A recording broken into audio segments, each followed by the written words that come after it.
Hey everybody, welcome to Lessons from the Cockpit. Today we're going to talk about how to successfully onboard a new client.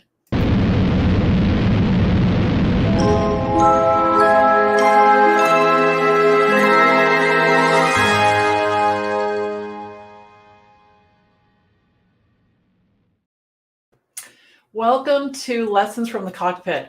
I'm Belinda Sandor, and I'm excited to get started with you today.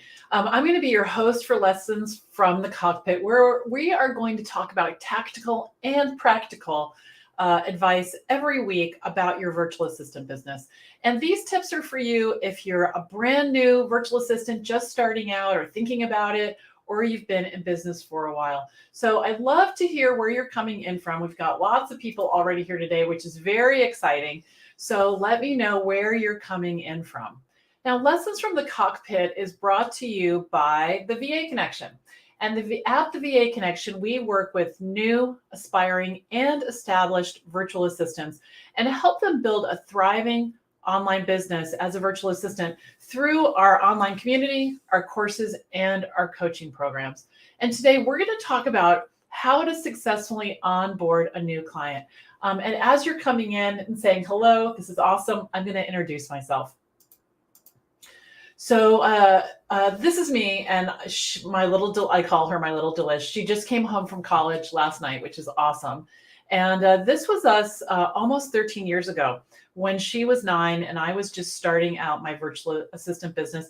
And this was a really rocky time in my life because there was so much up in the air. And, you know, a lot of us, me for sure, are planners, right? And when things go off plan, you know, it makes it really difficult. So here I am, I'm sliding into my 50th birthday. And, you know, for the previous 49 years, I'm thinking, okay, you know, I'm going to hit 50 and I'm going to be happily married and I'm going to, have a job that I love and I'm going to own a home.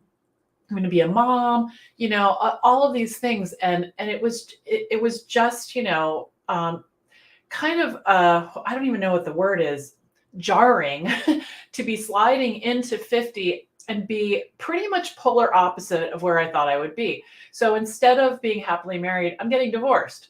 So now I'm sliding into being a single mom. I don't have a job. I have a business that failed and it's left me in all kinds of financial problems. I've got credit card debt like crazy. I owe 7 years of back taxes to the IRS.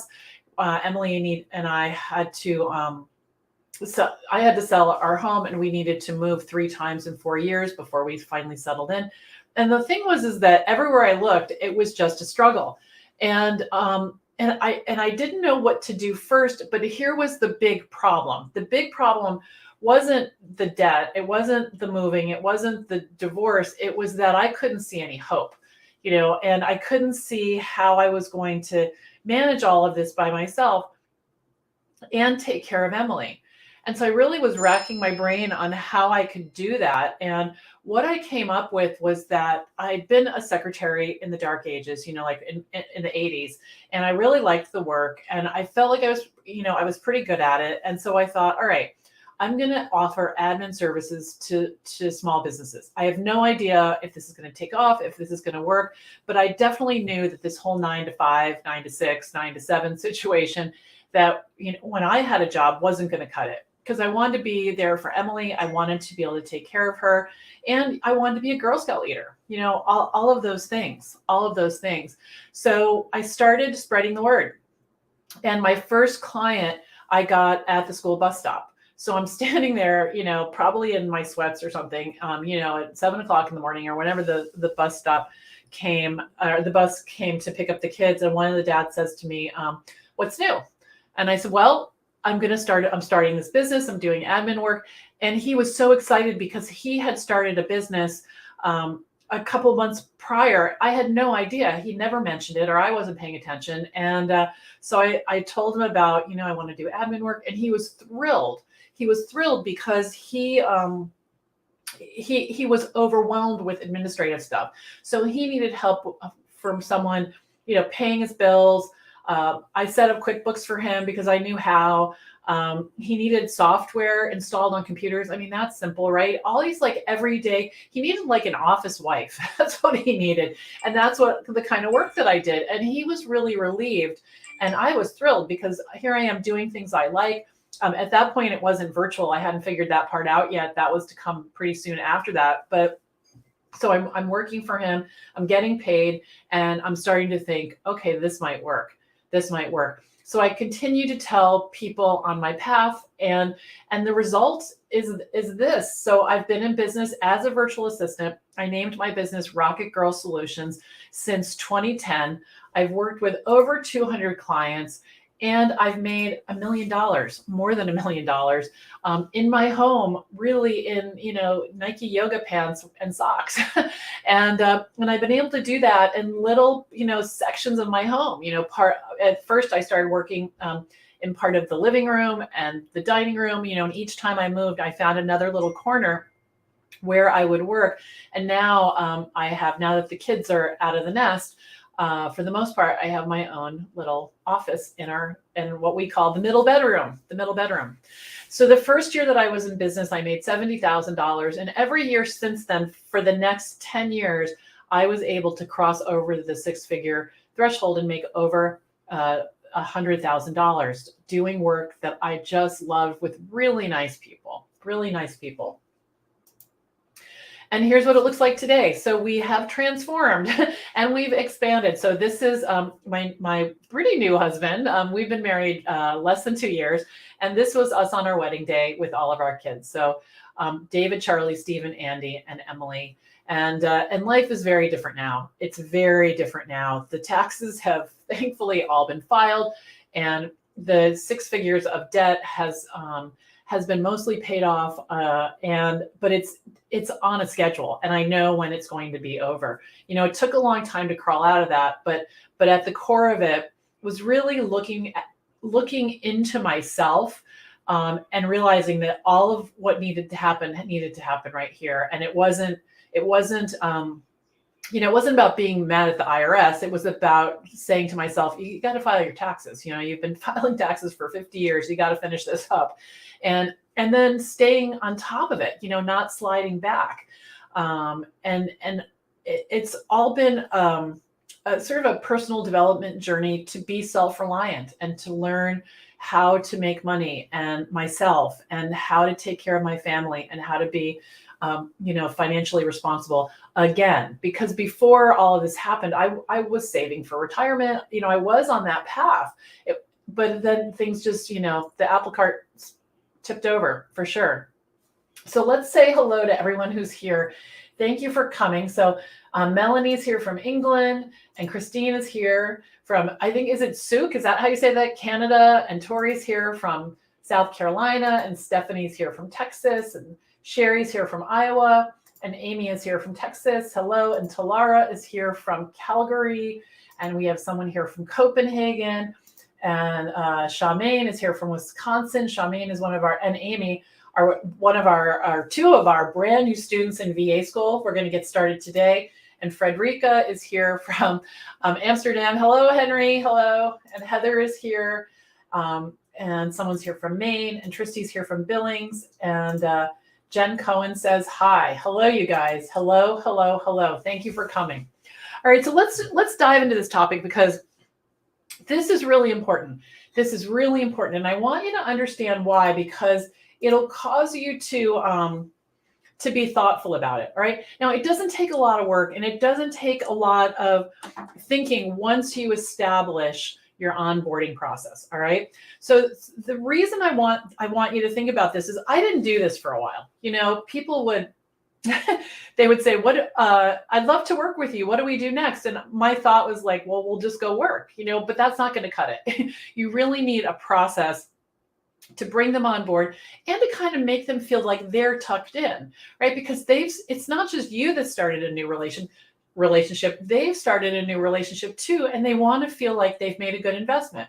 So we want to do what we can to show them our professionalism, how much we care, and that we really are running a business, right? We want to demonstrate that. It also saves a ton of time. because once you document the process of onboarding, you don't have to think about it again. Now, you can document this in a couple of different ways. It can be as simple as writing the process on a piece of literally on a piece of paper and scanning it and just printing it out every time you have a new client. It could also be that you put it in project management software like Asana or Teamwork or Trello, but it just has to be someplace where you can replicate it. And here's the reason, is because we're humans, right? We can't remember everything. No matter how good your memory is, I don't want you to have to use brain cycles to replicate this. I have these moments where when I don't have processes like this in place, I'm in the shower and I'm like, oh, I should put my new client on my newsletter list, shouldn't I? Yeah, I should. And then by the time I have my clothes on, that thought is long gone. I have had 50,000 other thoughts. So I want you to really think about the steps, and we're going to go through them. Think about the steps and write them down. All right. Now, the first thing I want you to do, so you're on the discovery call and the prospective client says they want to work together. And I want you to say, great, let me send you a link to buy your first chunk of time. Now, if you guys don't know about the debit card system, we're going to talk about that coming up next week. On Friday is Virtual Assistance Day. Yay. And we're going to celebrate by talking all about money and getting paid. We're going to have a master class. You guys are the first to hear. We haven't even announced it yet, but we're going to talk about that. So put that on your calendar. I don't remember what time, but you'll be getting notified soon. All right. So I say to them, I email them, great talking to you today. Here's a link to buy your chunk of time. Now, they're not a client until they buy the time. All right. So what that means is if they send you work and they haven't paid for your time, don't start working. Okay. Don't start working. So that's a key. But let's jump back into the onboarding. All right. So the first thing you're going to do is you're going to send them a welcome email. It's going to give them, it gives them a clear signal of what they need to do. And that's what the client's waiting for. They're waiting for a clear signal. So I have a letter that I send out, an email, and it talks about when I'll be at my desk, how often I look at email, when I'll respond by. It outlines best ways to work with me. It tells them that I'm going to add them to my email newsletter list, all of these things. Now, if you're one of my students and you've been through VA school, or you're in VA school now, or you're in the VIP club, you all have access to the exact email that I send out. Okay, so look for that in the templates.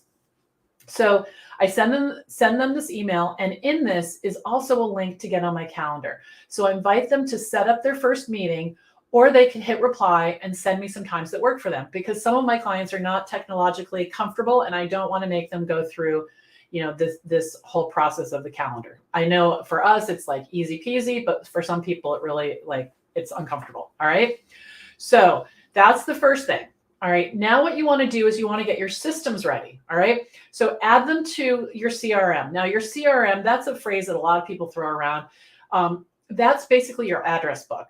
Whether it's Outlook or Google Contacts or whatever you use, you want to add their information into that. Okay. So, their email address, their website, whatever it is you're tracking. The next thing I want you to do is I want you to put them in your phone as a contact. If that doesn't happen automatically, if it's not synced to your CRM, and here's why. A lot of people call us on the phone. I hardly ever answer my phone because it's always spam. However, if I have the contact information on the phone for my client, when they're calling, if I can pick up, I know it's them, right? I can't always pick up the phone. Sometimes it goes to voicemail, but if I can pick up, I know that it's them. So clients rarely call out of the blue. So usually there's something up and I want to be prepared, right? So I put them in my phone.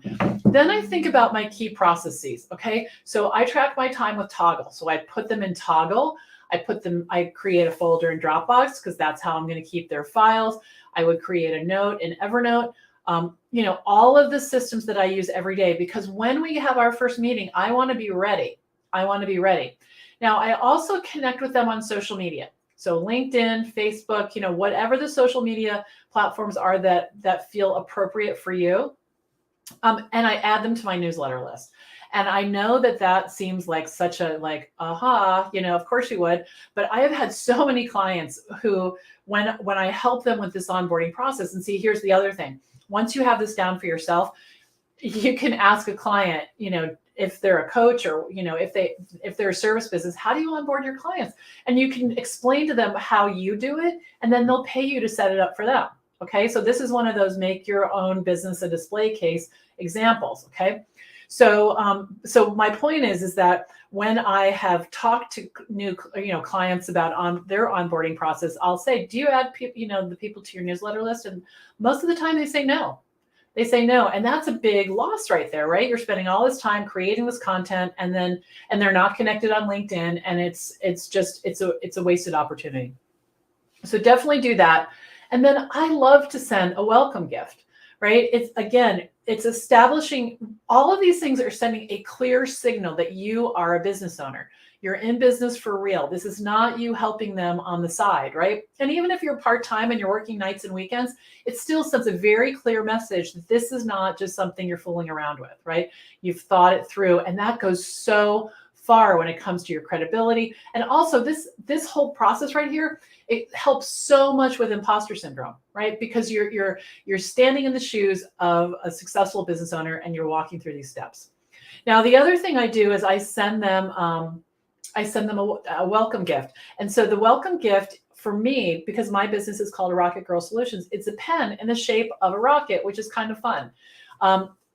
I overthought this for, 6 years probably, and then finally landed on that. So if you can pick something that you like, that's doesn't cost a lot of money, that you can send out and just stick with it, that's the best way to go. The other thing that I do as part of this process is I send out a referral gift. So if someone has referred the client to me and they sign up 4 hours with me, I send them a gift. And I, again, overthought this for a really long time, and which was, what we all do. But if you can pick something, and I'll give you an idea, because I finally landed on olive oil. And the reason I send olive oil is I used to send candy, and I thought, when people send me candy, I'm usually trying to avoid it, and I give it to Greg, and I'm like, oh, and so, because I like candy, but it doesn't make me feel good, right? So olive oil is one of those things that pretty much everyone uses olive oil. And I use a company in California called Saratoga Olive Oil. They have nice packaging, and it's not expensive, and I can include a thank you. All right. So that's kind of the overview of all of this. And I want you to think about it, and I want you to, take it seriously. And I want you to take a moment when it's quiet, and you can write down all the steps that you want to take. Now, there's an article about this on the blog. If you go over to thevaconnection.com and just click on blog, and then type in the search bar, onboard or onboarding, and you'll see an article there, and it's got all the steps that you want to think about and customize to you and your clients. All right, good. So put any questions in the questions or comments in the comments. So we've had some more people join us. So Clara's here from St. Lucia, hello, and Carol's here from Uganda, that's great, and someone's here from Davie, Florida. And here, mine is a little air plant terrarium kit. The plant looks sort of like the plant in my logo. Oh, that's great. That's great. Yeah. So it's a place where we can be, a little clever and have a little fun. Good. All right. So you guys, we have a lot of new people who are joining us. We're kicking off VA School today. I'm super excited about that. If you've been in the challenge and you haven't joined the VA Connection on Facebook, we have an online community there with free trainings like this every single week. So please pop on over there and click the join button, and I will happily, actually one of my team members who handles that for us will let you in, and we'll welcome you. Okay, good. All right, have a great rest of your week, and I'll see you next week right here, same time, same channel, for Lessons from the Cockpit. Bye for now.